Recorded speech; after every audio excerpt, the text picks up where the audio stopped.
नमस्कार. मी श्री वसंत ज्ञानदेव मोरे. माझ्या वसंत डी मोरे या यूट्यूब चॅनेलमध्ये आपले मनपूर्वक स्वागत करतो.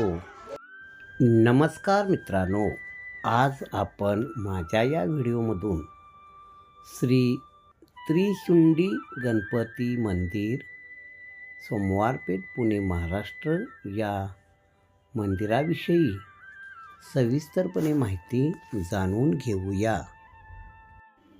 त्रिशुंडी गणपती मंदिर माहिती.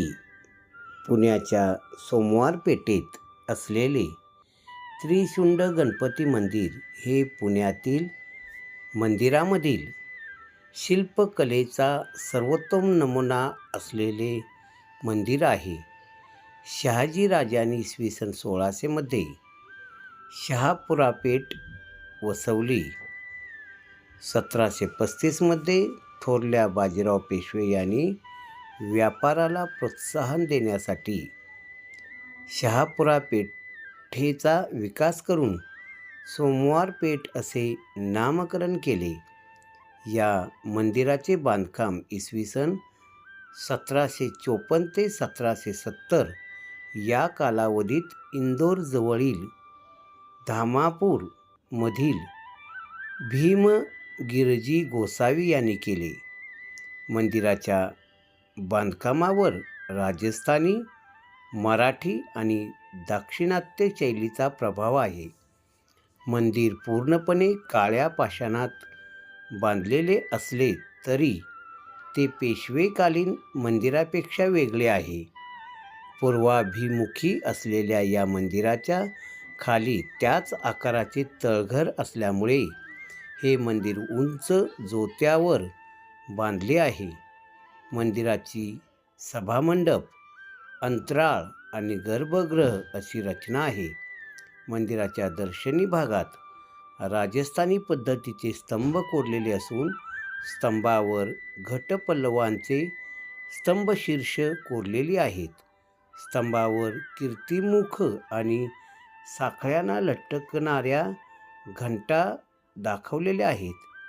प्रवेशद्वाराच्या दोन्ही बाजूला द्वारपाल कोरलेले असून दोन्ही द्वारपालांच्या बाजूच्या भिंतीवर एकशिंगी गेंड्याला साखळदंडाने पकडलेले ब्रिटिश सैनिक कोरलेले आहेत.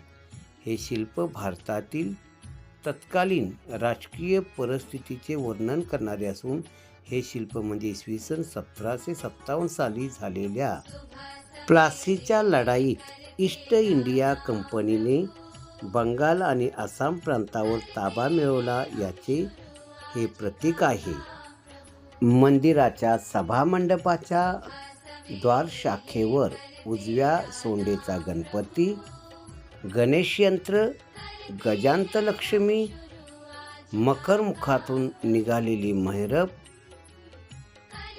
मोर, द्वारपाल, देवकोडे कोरलेली आहेत.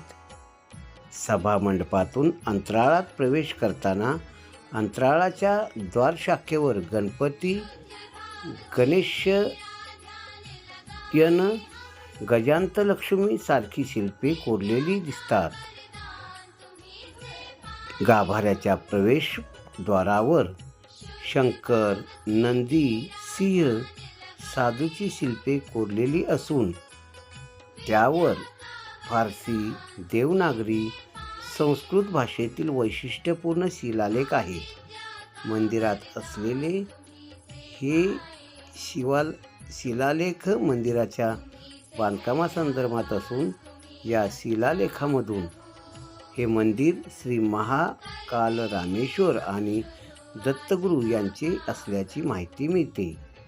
गाभाऱ्याच्या दोन्ही बाजूस प्रदक्षिणा मार्ग ठेवलेला आहे.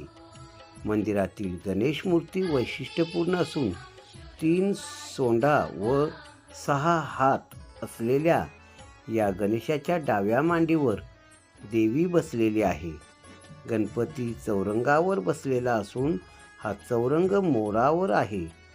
यावरून हा गणेश त्रिशुंड मयूर गणेश म्हणूनही ओळखला जातो आहे. मंदिराच्या गाभाऱ्याखाली त्याच आकाराचे तळघर असून त्यात दलपतगीर गोसावी महाराजांची समाधी आहे. इतर दिवशी बंद असलेले या तळघराचे दरवाजे फक्त गुरुपौर्णिमेच्या दिवशी उघडले जातात. गुरुपौर्णिमेला तळघरातील समाधीचे दर्शन घेता येते. बाकी वर्षभर ह्या तळघरात गुडघाभर पाणी असते. याशिवाय मंदिरात नटराज, लिंगोद्भव शिव, शेषशायी विष्णू, हंस रूपातील ब्रह्मा, वराह रूपातील विष्णू यासारख्या मूर्ती कोरलेल्या दिसतात. एकेकाळी महाकाल रामेश्वर व दत्ताचे मंदिर म्हणून प्रसिद्ध असलेले हे मंदिर आज त्रिशुंड गणपती नावाने ओळखले जाते. भरवस्तीत असून सुद्धा हे मंदिर पुणेकरांसाठी आजही अपरिचित आहे. या मंदिराचा समावेश पुणे महानगरपालिकेच्या प्रथम श्रेणी वारसा स्थळाच्या यादीत केलेला आहे.